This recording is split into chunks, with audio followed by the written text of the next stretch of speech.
Il y a des gens derrière dont l'intention est carrément de renverser ce système-là. Luc La Liberté. Contre, pas une refonte du système. On est contre le système, point. La rencontre La Liberté, Martineau. Alors, Luc, débat républicain ce soir, ils vont être 5. Est-ce que c'est 5 pro-Trump ou il y en a qui prennent leur distance d'avec Trump dans ces 5-là? Écoute, ça va être intéressant au lendemain d'une soirée électorale où des candidats appuyés par M. Trump ont encore essuyé des revers. Au moment où la question de l'avortement est revenue sur le tapis, ça va être intéressant de voir si les appuis sont encore aussi solides. Dans les 5, il faut tout de suite, d'entrée de jeu, dire qu'il y a Chris Christie.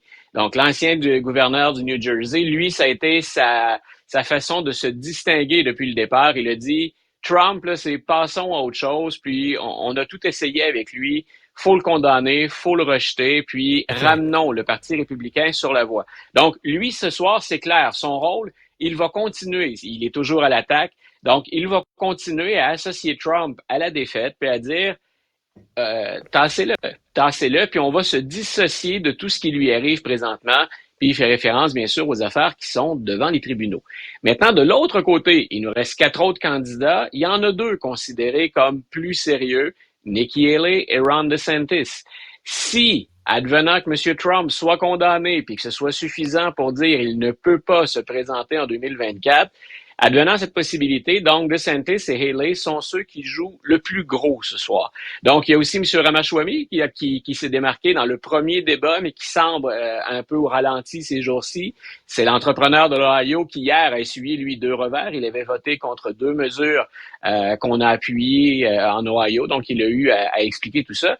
Puis il reste Tim Scott, qui est le sénateur noir, donc c'est le seul candidat, à part M. Ramaswamy, mais c'est le seul candidat noir. Donc ils sont 2 candidats, appelons-les comme ça, de couleur. Tim Scott, ce qu'il joue littéralement, lui, c'est sa survie. Est-ce que mes donateurs sont prêts à attendre encore qu'il se passe quelque chose avec ma campagne, ou si je ne suis pas déjà sur une voie de garage? Donc ce soir, Chris Christie en mode attaque, puis en mode attaque pour associer Trump à tout ce qui va mal. De l'autre côté, Mme Haley et M. DeSantis, ce sont les dauphins présumés. C'est Mme Haley qui a la cote ces jours-ci, mais on n'a pas encore commencé à voter dans aucun État. OK, donc, mettons, si on enlève Trump, la personne là, des 5 candidats qui est le plus, qui est deuxième, qui arrive deuxième, c'est Mme Haley.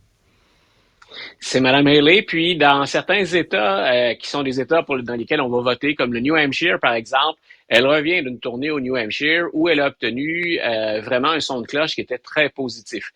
Dans certains cas, même si elle a été ambassadrice à l'ONU, qu'elle a été gouverneure d'un État, elle a été bien sûr associée à Donald Trump, c'est pas tout le monde qui la connaît très bien non plus encore. C'est à ça que ça sert les débats, c'est à ça que servent les primaires également. Donc, Mme Haley est encore, dans certains États, à se faire découvrir. Et moi, c'est depuis le début. C'est une chose que je répète depuis longtemps. Puis je le mentionnais dès qu'elle a quitté l'entourage de Donald Trump. Quand elle a dit à mi-mandat de l'administration Trump, j'ai fait mon travail, j'ai contribué, maintenant je me retire. Ça fait longtemps que je la vois comme candidate pour les Républicains. Elle comble plusieurs lacunes qu'on a chez les Républicains. Puis elle a trouvé le moyen, c'est pas toujours très élégant, mais de ne pas renoncer à Trump complètement. Elle joue ce jeu d'équilibriste. Je vais chercher des modérés, mais en même temps, je me mets pas à dos, en tout cas pas complètement, ceux qu'on appelle les MAGA, les partisans de Donald Trump. Écoute, c'est quand les élections américaines, au juste, là, les prochaines? Les prochaines, donc, on s'en va en novembre 2024. C'est là où on va voter pour le président. C'est là où on va voter pour renouveler toute la Chambre. Mais novembre 2024, comme tu le disais, c'est dans 1 an. C'est-à-dire que si les démocrates le veulent présenter quelqu'un d'autre que Joe Biden contre peut-être Trump, c'est là qu'il faut que ça se fasse. Écoute, 1 an pour préparer ta campagne, ramasser les dons, te faire connaître, etc., parcourir le pays, il est moins 1 minute, là. Voilà, puis écoute, moi, hier soir, je le répète, donc c'était une soirée électorale hier. Ce que j'ai remarqué, c'est que des enjeux auxquels les démocrates tiennent, ils se sont imposés, ces enjeux-là. Ça veut dire que ça vient apporter, ça dit pas tout, mais ça vient apporter une information supplémentaire à les démocrates ont un problème qui s'appelle Joe Biden. Ça veut dire que plusieurs des questions, plusieurs des dossiers qu'on appuie, dans lesquels on s'investit, comme protéger le recours, le droit à l'avortement. Hier, dans 2 États, ça a littéralement fait pencher la balance en faveur des démocrates. Ça veut dire que quand les gens vont voter et qu'ils votent que sur les enjeux, ben les démocrates font pas fausse route en embrassant certaines causes. En même temps, tous les deux, toi et moi, on a jasé depuis le début de la semaine à quel point M. Biden en arrache dans les sondages et dans les États pivots. Il y en avait 6 identifiés au début de la semaine, dans lesquels 5 sur les 6 dans lesquels il est à la traîne. Il ne peut pas se permettre d'en perdre plus que 3 selon les calculs qu'on effectue. Il faudrait faire les mathématiques en conséquence. Il faudrait faire le calcul, mais il est dans l'eau chaude. Mais Luc, il est trop tard, là. On est en novembre, mettons, les fêtes vont arriver en janvier. Là, en janvier, il va être trop tard pour changer de candidat pour les démocrates. Ils sont pognés pour aller au bâton avec Joe Biden.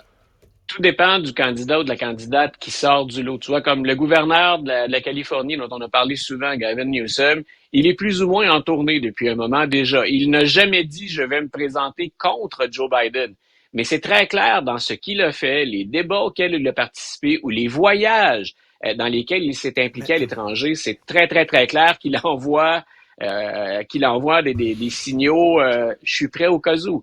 Gretchen Whitmer, par exemple, qui est une gouverneure populaire de la région des Grands Lacs, Madame Whitmer, c'est quelqu'un qui est déjà connu, un peu comme Gavin Newsom, puis elle a fait beaucoup sur la scène nationale.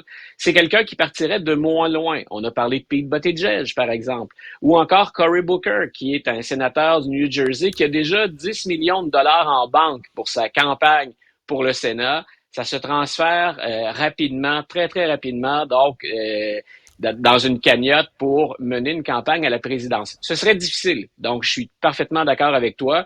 Mais selon l'identité du candidat ou de la candidate, moi, je pense que c'est jouable. Mais écoute, on joue le sablier a presque fini de se vider au moment où on se parle. Mais ce que tu as dit tantôt, c'est intéressant, là, parce qu'il y a eu effectivement une soirée électorale hier et il y avait des votes, entre autres, sur l'avortement et tu dis que c'est les positions démocrates qui ont gagné.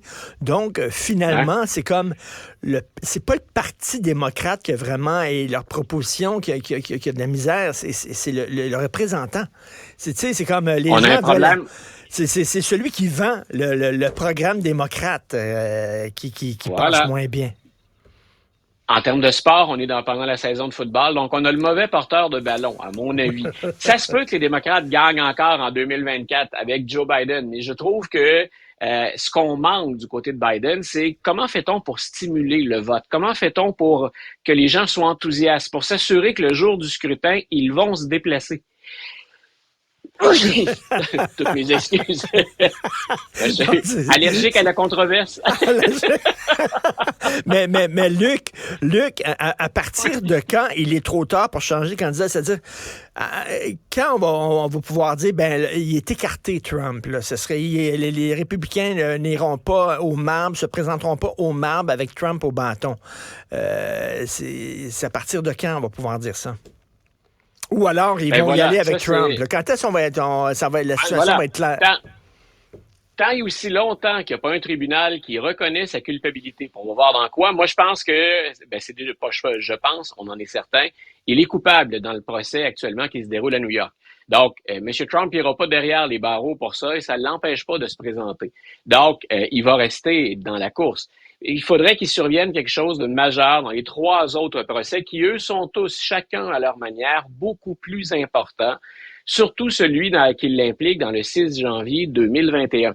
Dans ce cas-là, il pourrait se retrouver derrière les barreaux, puis on dit à la fois dans les sondages, mais même au plan technique pour se présenter, là, il serait dans l'embarras. Mais ça, c'est une question que les républicains doivent gérer aussi. Ils n'ont, pour le moment, personne ne va oser dire on s'écarte de Donald Trump. Pas aujourd'hui, ça n'arrivera pas.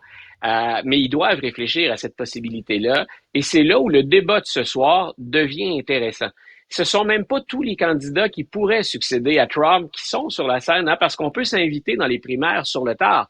Hier, moi, un que je surveillais, c'est le gouverneur de la Virginie, Glenn Youngkin.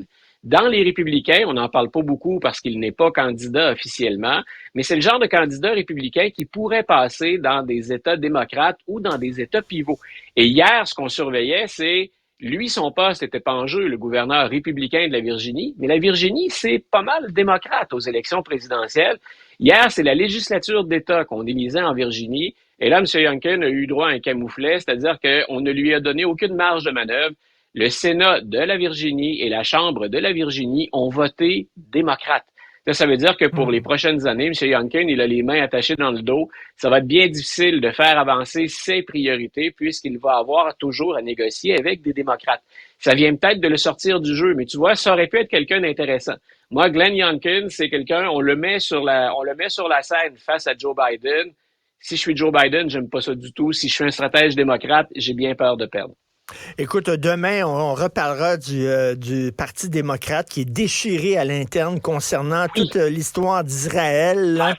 Est-ce qu'on appuie inconditionnellement Israël ou alors est-ce qu'on appuie Gaza et tout ça? C'est en train de déchirer le parti. On en parlera demain parce que c'est important. Merci, Luc, La Liberté. Vraiment. Bonne journée. Bonne journée.